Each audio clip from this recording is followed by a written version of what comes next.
많은 분들이 몸이 차가운 건 타고난 체질이라 어쩔 수 없다고 생각하시죠. 그런데 저는 30년 동안 체온과 면역을 연구하며 전혀 반대라는 사실을 계속 확인해 왔습니다. 차가운 체질이 아니라 생활 습관 때문에 면역이 떨어지는 경우가 훨씬 더 많았어요. 특히 요즘 같은 시기에는 더욱 그렇습니다. 에어컨에 익숙해진 생활, 차가운 음료를 습관적으로 마시는 것, 운동 부족으로 근육량이 줄어드는 것, 이 모든 게 우리 몸을 차갑게 만들고 있거든요. 그러면서 왜 자꾸 감기에 걸리는지, 왜 피로가 풀리지 않는지 모르고 계시는 분들이 정말 많아요. 저는 김현도라고 합니다. 30년 동안 체온 변화가 면역에 어떤 영향을 주는지 꾸준히 연구해 왔습니다. 그동안 만난 분들을 통해 확인한 건 정말 놀라웠어요. 체온이 단 1도만 올라가도 면역 시스템이 완전히 다르게 작동한다는 거였거든요. 여러분도 혹시 이런 경험 있으시지 않나요? 겨울만 되면 감기가 한 달씩 낫지 않고 손발이 항상 차갑고 아침에 일어날 때마다 몸이 무겁고 개운하지 않은 느낌 말이에요. 많은 분들이 나이 때문이라고 생각하시는데 사실은 그게 아니에요.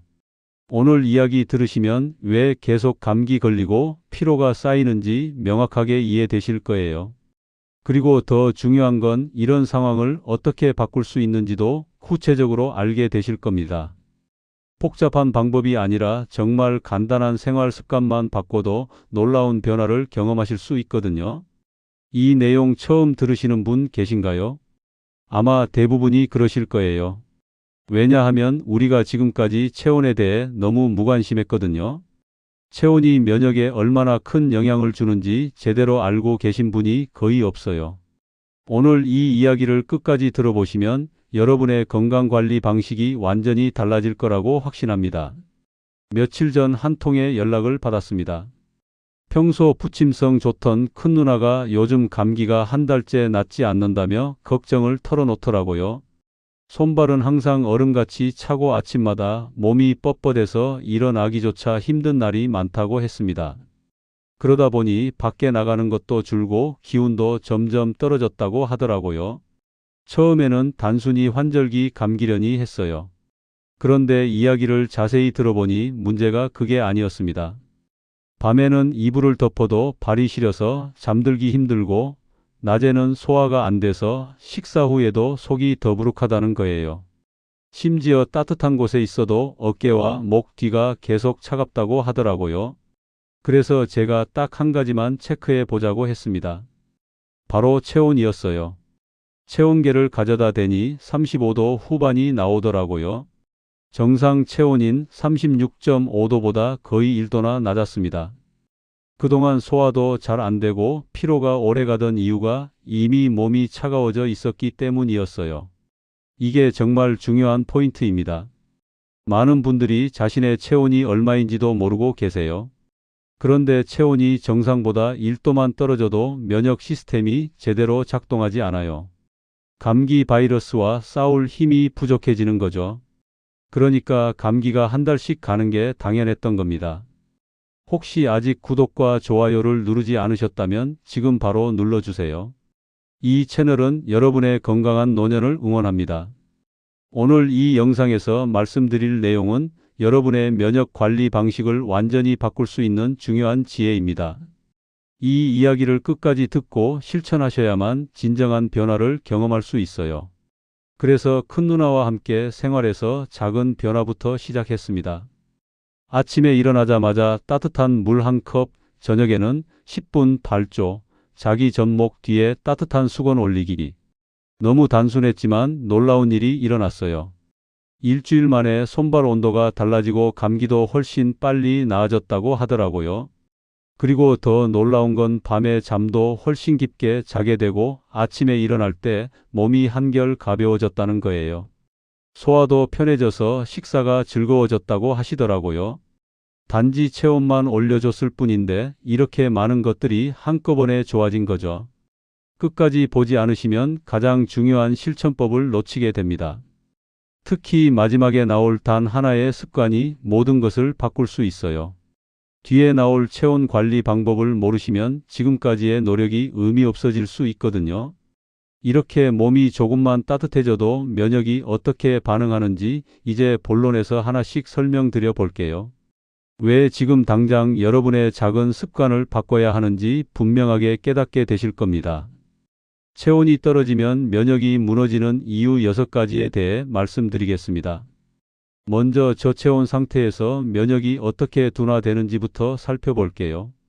체온이 36도 아래로 떨어지면 우리 몸의 면역 세포들이 움직이는 속도가 확 떨어집니다. 마치 추운 겨울에 사람들이 움직임이 느려지는 것과 똑같아요. 한국생리학연구원 보고에 따르면 체온이 1도 내려가면 면역 활성도가 최대 30%까지 감소한다고 나와 있어요. 제가 만난 박재호 69세님도 그런 경우였습니다. 평소 감기가 한 달씩 가곤 했는데 체온을 재보니 35도 후반이었어요. 그래서 아침에 일어나 따뜻한 물 한 컵부터 마시도록 했죠. 위와 장을 먼저 깨워주는 거예요. 여기서 주의할 점은 찬물로 시작하면 교감신경이 과도하게 긴장하면서 몸이 더 차가워진다는 겁니다. 여러분은 아침 체온이 어느 정도이신가요? 두 번째로 대식세포 활동이 어떻게 저하되는지 말씀드릴게요. 몸을 지키는 대식세포는 온도가 낮으면 이동 속도가 현저히 느려져요. 마치 차가운 꿀이 끈끈해서 잘 흐르지 않는 것처럼요. 일본 국립면역연구센터 조사에서 37도 전후에서 대식세포 이동성이 가장 높다고 발표했습니다. 임춘자 72세님은 잦은 염증 때문에 고생하셨어요. 입안이 자주 헐고 상처가 잘 낫지 않았는데 체온 관리를 시작한 후 염증 기간이 눈에 띄게 짧아졌어요. 하루 1분 발목 까딱 운동으로 하체 순환을 깨워주는 것만으로도 큰 도움이 되었거든요. 오랫동안 앉아 있으면 다리 혈류가 막혀 대식세포 활동이 더 떨어지니까 주의하셔야 해요. 여러분은 하루에 얼마나 오래 앉아 계신가요? 세 번째는 NK세포 저하입니다. NK세포는 자연살의 세포라고 불리는데 비정상 세포를 찾아서 제거하는 역할을 해요. 그런데 몸이 추울수록 이 NK세포가 게을러지고 비정상 세포를 제대로 제거하지 못합니다.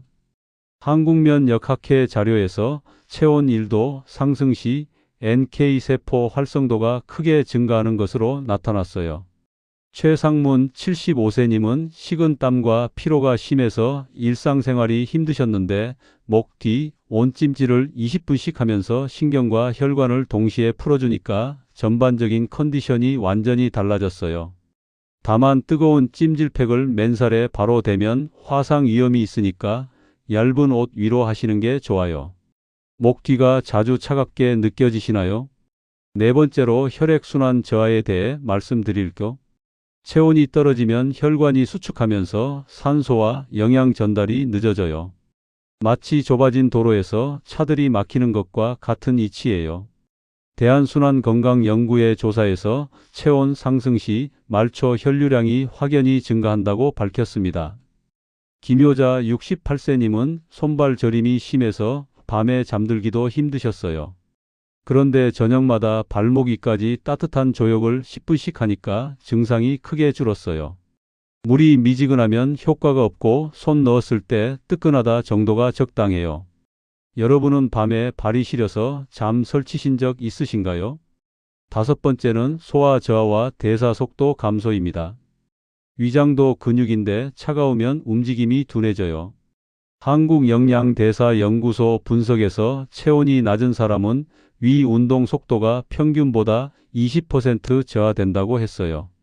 이춘배 71세님은 매일 아침 더부룩함 때문에 고생하셨는데 체온 관리를 시작하니까 아침 식사가 훨씬 편안해졌어요. 식사 전에 따뜻한 물을 한 모금씩 천천히 마시는 것만으로도 위장 운동이 활발해져요. 다만 너무 뜨거운 물은 위 점막을 자극할 수 있으니까 따뜻하다 정도가 좋습니다. 여러분도 아침마다 속이 더부룩하신가요? 여섯 번째로 노년층의 근육 감소와 체온 저하 관계를 말씀드릴게요. 나이가 들수록 근육량이 줄어들면서 열 생산 능력이 떨어져요. 근육이 우리 몸의 난로 역할을 하는 건데 그 난로가 점점 작아지는 거죠. 한국노화연구원 자료에서 노년층 체온이 평균적으로 낮은 이유로 근육 감소가 가장 큰 비중을 차지한다고 밝혔어요. 조명순 76세님은 하체 운동을 꾸준히 하신 후에 겨울에도 발이 덜 시리다고 하셨어요. 앉아서 발목 회전을 1분씩 가볍게 서서 뒤꿈치 들기를 10회씩 하는 것만으로도 효과를 보셨거든요. 무리한 근력 운동은 오히려 체온을 더 떨어뜨릴 수 있으니까 주의하세요. 지금 여러분의 하체는 얼마나 자주 움직이고 있나요? 이제 이렇게 면역이 떨어지는 원인을 이해하셨으니 다음 장에서는 체온을 올리는 생활 습관을 더 깊이 알려드릴게요. 여러분의 식습관을 바꾸는 작은 실천만으로도 충분히 일어날 수 있는 일이죠. 그래서 이제는 우리 일상에서 체온을 효과적으로 올릴 수 있는 방법들을 하나씩 짚어보겠습니다. 체온을 올리는 실천법을 완전 정리해서 말씀드리겠습니다. 가장 먼저 목 뒤 온찜질부터 시작할게요. 목 뒤는 혈관과 신경이 집중된 부위라서 여기가 따뜻해지면 전신이 풀려요. 마치 중앙난방 스위치를 켜는 것과 같은 효과가 있어요. 잠들기 전 20분 정도 목 뒤에 온찜질을 해보세요. 다만 너무 뜨거운 팩은 피하시고 따뜻하다 정도가 적당해요. 여러분은 자기 전에 몸을 어떻게 풀어주고 계신가요? 두 번째는 발목 1분 운동입니다. 발목만 움직여도 종아리 근육이 펌프 역할을 해서 전신순환이 좋아져요. 특히 오래 앉아 계신 분들에게는 정말 중요한 운동이에요. 앞뒤로 까딱까딱 20초, 좌우로 돌리기 20초, 이렇게 1분만 투자하셔도 돼요. 통증이 느껴지면 강도를 줄이시고요. 하루 1분 정도는 가능하시겠죠? 세 번째로 따뜻한 발조가 있습니다. 심장에서 먼 곳부터 따뜻해지면 전체 체온이 효과적으로 올라가요. 발목 위까지 담그고 10분 정도 있으면 돼요. 물 온도는 손을 넣었을 때 뜨끈하다 느낌이어야 합니다. 미지근하면 효과가 별로 없어요. 요즘 발이 시려서 잠 못 이루신 적 있으신가요? 네 번째는 온몸 스트레칭입니다. 굽은 자세는 혈관을 눌러서 순환을 떨어뜨려요. 그래서 몸을 쭉 펴주는 게 중요해요. 벽에 손을 짚고 몸을 길게 펴는 동작을 30초 정도 해보세요. 강하게 뒤로 젖히는 건 금물이고 자연스럽게 느려주는 느낌으로 하시면 돼요.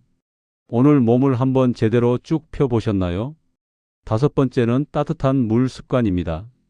위장에 따뜻한 자극이 들어가면 바로 대사가 켜져요. 아침에 일어나자마자 식사 30분 전, 잠들기 전 이렇게 하루 3번만 한 컵씩 마셔보세요. 끓는 물에 가까운 온도는 위 점막에 안 좋으니까 입에 넣었을 때 따뜻하다 정도가 적당해요. 여러분은 하루에 물을 얼마나 드시나요? 여섯 번째로 실내 온도 관리입니다. 난방을 너무 세게 틀면 건조해지고 너무 약하게 하면 체온이 떨어져요. 18도에서 22도 사이가 적당하고 습도는 40에서 60% 정도 유지하시면 돼요. 특히 잠들 때 방 온도가 너무 낮으면 밤새 체온이 떨어질 수 있어요. 일곱 번째는 적절한 의복 관리입니다. 목과 손목, 발목 이 세 곳만 따뜻하게 해줘도 전신 온도가 올라가요. 목도리나 스카프, 손목 보온대, 두꺼운 양말 이런 것들을 활용하시면 좋아요. 너무 두껍게 입으면 오히려 활동량이 줄어서 체온이 떨어질 수 있으니까 적당히 조절하세요. 여덟 번째는 규칙적인 식사 시간입니다. 불규칙하게 먹으면 대사가 둔해져요. 가능하면 같은 시간에 식사하시고 너무 차가운 음식은 피하세요. 특히 아침 식사를 거르면 하루 종일 체온이 낮게 유지될 수 있어요. 간단한 죽이나 따뜻한 스프라도 드시는 게 좋습니다. 마지막으로 충분한 수면입니다. 잠을 제대로 자지 못하면 다음 날 체온 조절 능력이 떨어져요. 7시간에서 8시간 정도는 주무시고 잠들기 전에 몸을 따뜻하게 만든 다음 자는 게 좋아요. 전자기기 사용은 잠들기 1시간 전에 끝내시고요. 이제 마지막으로 오늘 내용을 정리해 드리면서 바로 실천할 한 가지를 말씀드릴게요. 이 모든 방법들 중에서도 가장 쉽고 효과적인 것 하나만 선택해서 오늘부터 시작하시면 됩니다. 오늘 이야기한 핵심을 정리해 드리겠습니다. 많은 분들이 면역이 떨어지는 이유를 나이, 피로, 타고난 체질 때문이라고 생각하십니다. 하지만 실제로는 몸이 차가워지면서 면역 세포가 움직일 힘을 잃은 경우가 대부분이에요.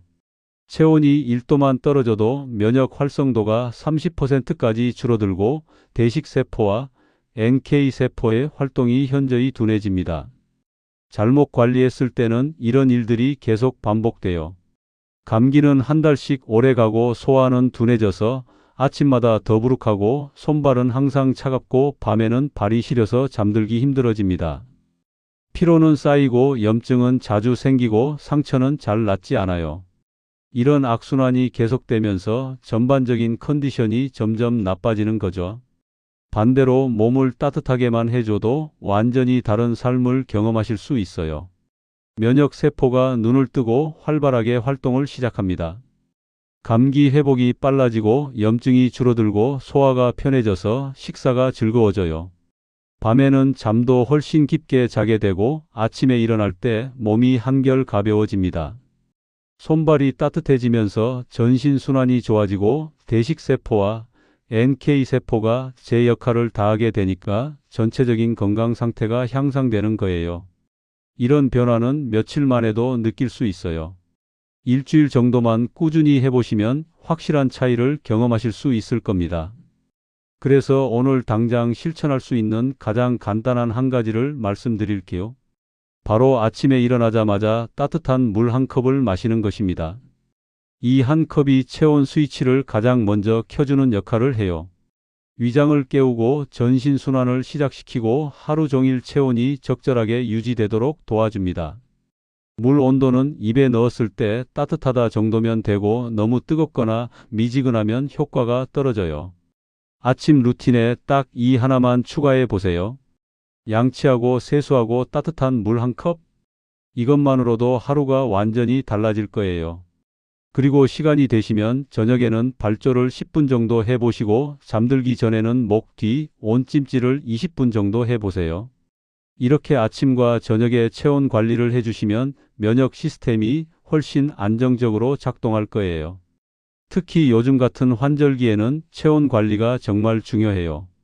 일교차가 크고 습도도 변하니까 우리 몸이 적응하기 힘들거든요. 이럴 때일수록 인위적으로라도 체온을 따뜻하게 유지해 주는 게 필요합니다. 다음 영상에서는 잠과 면역의 관계를 아주 쉬운 방법으로 풀어드릴 예정입니다. 잠만 바꿔도 몸이 얼마나 달라지는지 직접 체감하실 수 있을 거예요. 특히 잠들기 전 30분이 얼마나 중요한지, 어떤 습관들이 깊은 잠을 방해하는지, 그리고 어떻게 하면 아침에 개운하게 일어날 수 있는지에 대해 구체적으로 알려드릴게요. 수면은 면역과 직접적으로 연결되어 있어서 잠을 제대로 못 자면 체온 조절 능력도 떨어지고 면역 세포 활동도 둔해져요. 하지만 올바른 수면 습관만 갖춰도 체온 관리가 훨씬 쉬워지고 면역력도 자연스럽게 강해집니다. 여러분도 오늘부터 따뜻한 물 한 컵으로 시작해 보세요. 그리고 일주일 후에 어떤 변화가 있는지 꼭 댓글로 알려주세요. 여러분 생각은 어떠신가요?